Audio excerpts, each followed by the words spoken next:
ইবাদত করো, যে সমস্ত মানুষের ইবাদত যদি একদিকে রাখা হয় আর তোমার ইবাদত একদিকে রাখা হয়, তাহলে তোমার ইবাদতের পাল্লা ভারী হয়ে যাবে। ইদ্রিস আলাইহিস সালামের আকাঙ্ক্ষা জেগে গেল মনে, যে আমি যাতে বেশি দিন বাঁচতে পারি, যাতে আল্লাহর ইবাদত বেশি করতে পারি।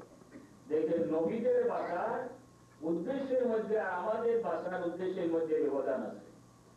ইদ্রিস আলাইহিস সালামের মনের মধ্যে আসা আকাঙ্ক্ষা এসে গেল, যদি আমি বেশি দিন এই দুনিয়াতে বাঁচি, যদি আমার জীবন দীর্ঘ হয়, তাহলে আমি বেশি দিন আল্লাহর ইবাদত করতে পারবো। আর আমাদের বাঁচার উদ্দেশ্য হলো, যদি আমি বেশি দিন বাঁচি, তাহলে আমি বেশি জায়গা ক্রয় করতে পারবো, বড় বিল্ডিং বানাতে পারবো, অনেক কিছু করতে পারবো। ইবাদত করার জন্য আমরা কেউ বাঁচতে চাই না।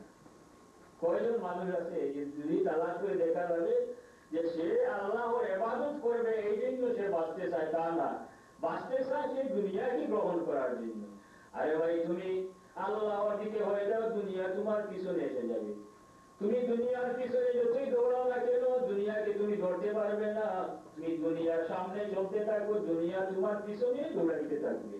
আর যদি দুনিয়ার পিছনে আমরা চলি, তাহলে দুনিয়াকে আমরা ধরতে পারবো না। তো ইদ্রিস আলাইহিস সালামের এক ফেরেশতার সাথে সম্পর্ক ছিল, ভালো সম্পর্ক ছিল। ওই ফেরেশতাকে বললেন যে আমি বেশি দিন বাঁচতে চাই, যাতে আমি আল্লাহর ইবাদত করতে পারি, কিন্তু আমি বেশি দিন বাঁচতে চাই। তুমি এক কাজ করো, যে মালাকুল মউত যে ফেরেশতা, ওনার সাথে একটু রিকোয়েস্ট করে, আলোচনা করে, যাতে উনি আমার প্রাণটা দীর্ঘদিন পরে আমার প্রাণটা হরণ করে, অর্থাৎ আমার মৃত্যু দেয়, সেই অনুরোধটা তুমি করে দেবে, যাতে আমি বেশি দিন বাঁচতে পারি। ওই ফেরেশতা বললেন যে আপনি আমার ডানার উপরে উঠো। ইদ্রিস আলাইহিস সালাম ওই ফেরেশতার ডানার উপরে উঠে গেলেন।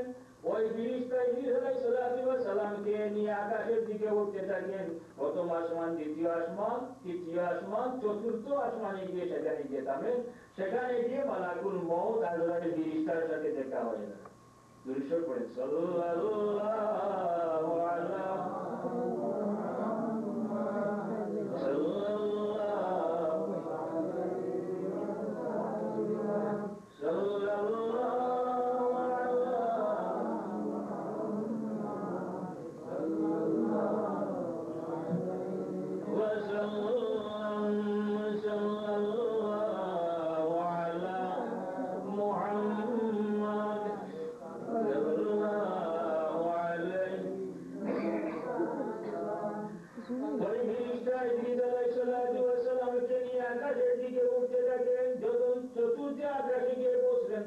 মালাকুল মউত আজরাইল ফেরেশতার সাথে সাক্ষাৎ হয়ে যায়।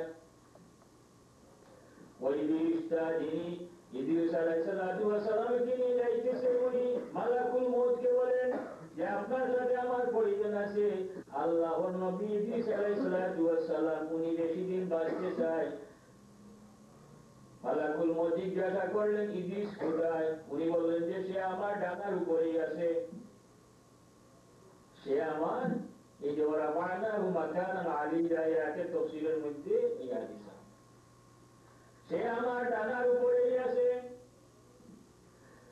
মালাকুল মউত ওই ফেরেশতাকে বলেন যে আমি তো বড় চিন্তার মধ্যে পড়ে গিয়েছিলাম, বিপদের মধ্যে পড়ে গিয়েছিলাম, কারণ আল্লাহ পাক রব্বুল আলামিন আমাকে অর্ডার করেছে যে ইদ্রিসের প্রাণ চতুর্থ আসমান থেকে হরণ করার জন্য। এই জন্য তো আমি চিন্তার মধ্যে পড়ে গিয়েছিলাম যে আল্লাহ আমাকে অর্ডার করলো চতুর্থ আকাশ থেকে তার প্রাণ হরণ করার জন্য, দান কবল করার জন্য।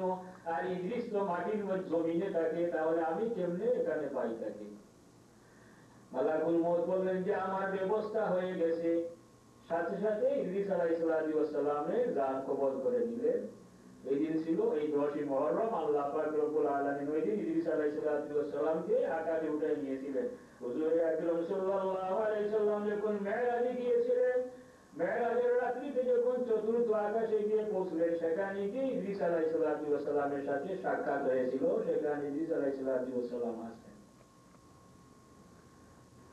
এই 10ই মুহররম, ইয়াউমে আশুরা, 10ই মুহররম আল্লাহ পাক রব্বুল আলামিন হযরত নূহ আলাইহিস সালামের কিস্তি জুদি পাহাড়ে গিয়ে লাগাইয়েছেন। নূহ আলাইহিস সালাতু ওয়াস সালাম কে আল্লাহ পাক রব্বুল আলামিন দীর্ঘ জীবন দান করেছিল, নবুয়তি দান করেছিল। নূহ আলাইহিস সালাতু ওয়াস সালাম 950 বছর আল্লাহর দ্বীনের দাওয়াত দেন, কিন্তু দাওয়াত গ্রহণ করে না। আল্লাহ বলেন ওয়ালাকাদ আরসালনা নূহান ইলা কওমিহি ফালাবিসা ফীহিম আলফা সানাতিন ইল্লা 50 আমা।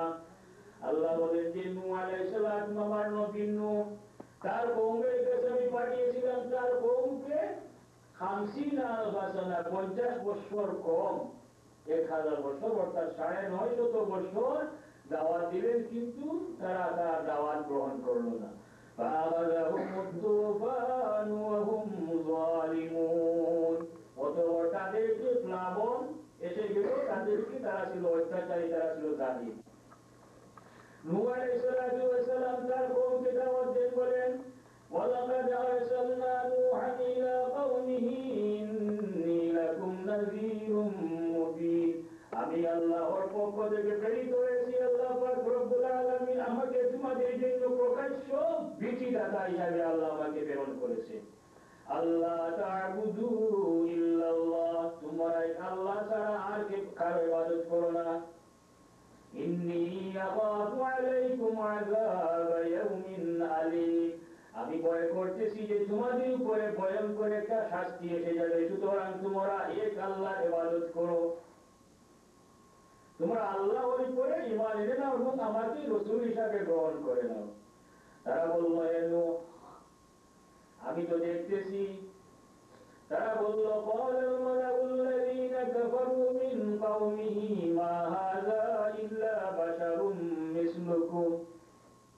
তারা বলল হে নূহ, তুমি তো আমাদের মতো একজন মানুষ, আল্লাহ কি আর নবী দেওয়ার মতো নবী হিসাবে প্রেরণ করার জন্য আর কাউকে বলো না, তুমি তো হলে আমাদের মতো সাধারণ একজন মানুষ। আমরা দেখতেছি তোমার চোখ আছে, তোমার নিকটে যে সমস্ত লোক আছে তারাও সমাজের সম্মানী লোক নয়, তারা হলো সমাজের একেবারে নিম্নমানের লোক। তুমি এক কাজ করো, তোমার কাছে যারা আছে এই যে নিম্ন স্তরের লোক যারা আছে ওদের কাছে গেলে আমাদের পজিশনের লস হবে, সম্মানের ক্ষতি হবে, ওদের কাছে আমরা গিয়ে বসতে পারবো না। তুমি এক কাজ করো, যদি ওদেরকে তোমার কাছ থেকে সরাই দিয়ে দাও তাহলে আমরা তোমার কাছে আসবো। নূহ আলাইহিস সালাতু ওয়াস সালাম বললেন যে না, এরা আল্লাহর উপর ঈমান এনেছে, আমাকে নবী হিসেবে গ্রহণ করে নিয়েছে, এরা নিম্ন স্তরের লোক নয়, এরা জলিল নয়। জলিল হলো ওই সমস্ত লোক যারা আল্লাহকে চিনতে পারে নাই, যারা আল্লাহর উপরে বিশ্বাস করে নাই। এই জন্য তাফসীরের মধ্যে লিখেন যে এই যে আরাদিলুনা বাদিয়ার রায়, তারা বলল যে তোমার কাছে যে সমস্ত লোক আছে এরা হলো একেবারে জলিল নিম্ন স্তরের লোক, যারা এরা হলো তোমার কাছে আছে। প্রকৃতপক্ষে একজন মানুষ যতই জ্ঞানী হোক, যদি তার জ্ঞান দ্বারা আল্লাহকে সে পরিচয় করতে না পারে তাহলে সে ব্যক্তি জ্ঞানী নয়। আর এমন একজন মানুষ যদিও দুনিয়ার জীবনে সে দৃষ্টিতে তার মধ্যে কোনো জ্ঞান নাই আর সে আল্লাহকে পরিচয় করে ফেলেছে, তার সমতুল্য আর কেউ হতে পারে না। ইন্না আকরামাকুম ইনদাল্লাহি আতকাকুম, আল্লাহর কাছে সম্মানী হলো ওই সমস্ত ব্যক্তি যাদের অন্তরে উদাবীতি আছে, পরের গাড়ি আছে, এরা হলো আল্লাহর কাছে সম্মানী। তো তারা বলল এরা হলো আরাদিলুনা বাদিয়ার রাই, তোমার কাছে যে সমস্ত লোক আছে এরা হলো সমাজের নিম্ন স্তরের লোক। সুতরাং এদেরকে ছাড়াইয়া দাও। নূহ আলাইহিস সালাতু ওয়াস সালাম বললেন এরা যেহেতু আল্লাহর একত্ববাদে বিশ্বাস করে নিয়েছে, আমাকে নবী হিসাবে গ্রহণ করে নিয়েছে, তাদেরকে আমি তাড়াই দিতে পারবো না। নূহ আলাইহিস সালাম অনেক কিছু বললেন। দেখা যায় সব সময় যত নবী এসেছেন প্রথমে যারা দ্বীনের দাওয়াত যারা গ্রহণ করেছে তারা ছিল গরীব, যারা প্রথমে তারাই দাওয়াত গ্রহণ করেছে। হুজুরে আকরাম সাল্লাল্লাহু আলাইহি সাল্লাম যখন দ্বীনের দাওয়াত দিলেন তখন গরীব যারা ছিল তারাই প্রথমে দ্বীন গ্রহণ করেছে।